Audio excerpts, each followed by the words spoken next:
Diego Pavia absolutely crushing it right now. In this video, we're going to break down just a couple of key plays in their victory over LSU that continues to propel this offense to some really high standards. Right here, it is 2nd and 15. They're already in field goal range, and they've got trip set to the left. It's Nub on the backside, and he's got a hitch to a deep in breaking route that he's really trying to work through.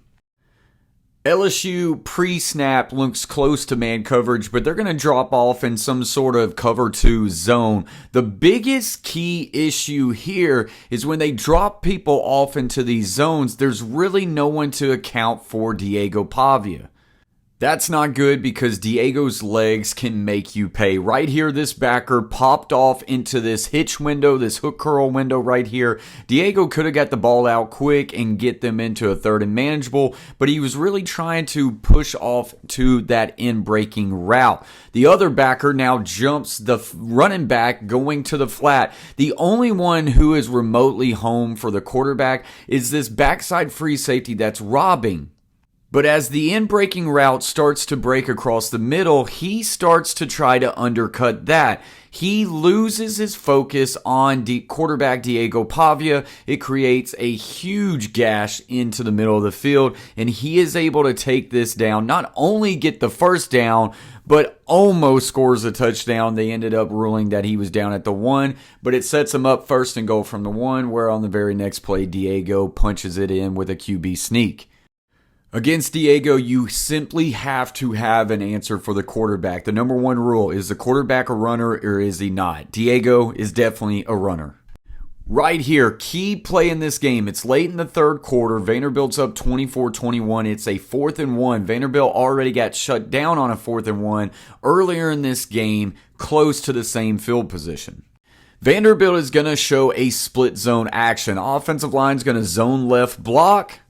The running back who is directly next to Diego Pavia is going to arc release. And then in split zone, the backside tight end will kick the first man out on the line of scrimmage. But in this 4th and 1 scenario, they are running what I would call slip zone. They're going to slip him out the back door to the flat, and then you're going to have a high-low read. If the flat's not there, your running back, after he arcs, will then run an out-breaking route. So it's essentially a short little flood of that side of the field. They're trying to show split zone and then slip them out the back door. But LSU is all over it. Eli Stowers, they understand he's a big threat. He slips through, and as you can see right here, LSU is all over it. They've got the flat contained, then they got the out-breaking route just over top contained with the safety or the corner biting down on that as well. This is a very similar play that got Tennessee a pick 6 against Alabama. The only difference here is Diego Pavia doing what Diego Pavia does, extending the play and somehow finding a man. He freezes, acts like he's going back left, all of a sudden rolls back right, and then just stops on a dime, recognizes that he's got his running back on the backside, and just throws it to an outlet. Just something that is completely not drawn up. This play is not designed for this, but it's Diego being Diego, finding ways to extend a play, make people miss, and keeping his eyes down the field and looking for an outlet. Just an incredible heads-up play by the running back. But it's just one of those plays where LSU had everything stopped until it wasn't. It's simply a backbreaker. Just Diego just making defenders look silly and then just keeping his eyes down the field for the outlet throw. Pretty impressive. Guys, real quick, if you're enjoying this video and you haven't yet subscribed, hit that subscribe button. It's completely free, just supports the channel. And as always, anything and everything football on this channel with a lot of film breakdowns. So on this one, 1st and 10, it's at the end of the 3rd quarter. This drive is extending. They're just at that red zone threshold. They are motioning the wide receiver from the boundary at the top of your screen from left to right. And what this does, it frees up this corner.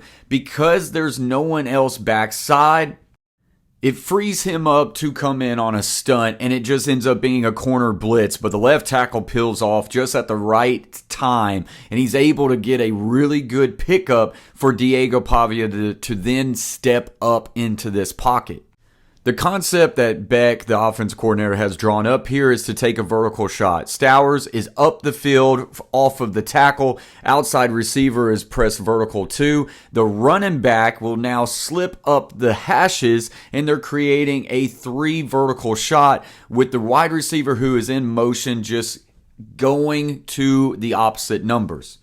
You freeze it right here. You can see the corner has a pretty good bead on Diego Pavia. He thinks he's got him, but that left tackle is peeling off at the right time, and he's going to be able to get a piece of him, and it's really good pocket awareness of Diego Pavia to sense that pressure and to then step up to avoid it right here. Freeze it once again, and here is the issue for LSU. With these vertical routes that they're passing off, we have defenders with their backs turned, and once again, no one is left home to spy Diego Pavia.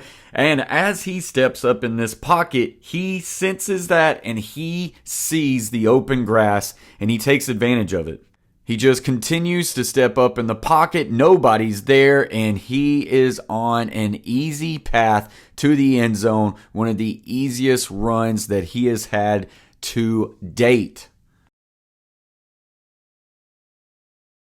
You can see it from the sky cam right here. Watch the left tackle, head on a swivel, able to get just enough of the corner here. That extends the play, and it's what makes this play work because it allowed Diego Pavia time to step up and then see the green grass. And you have to find a way to cage the quarterback of Diego Pavia. You got to find a way to keep him in the pocket. You've got to spy. You cannot just turn backs.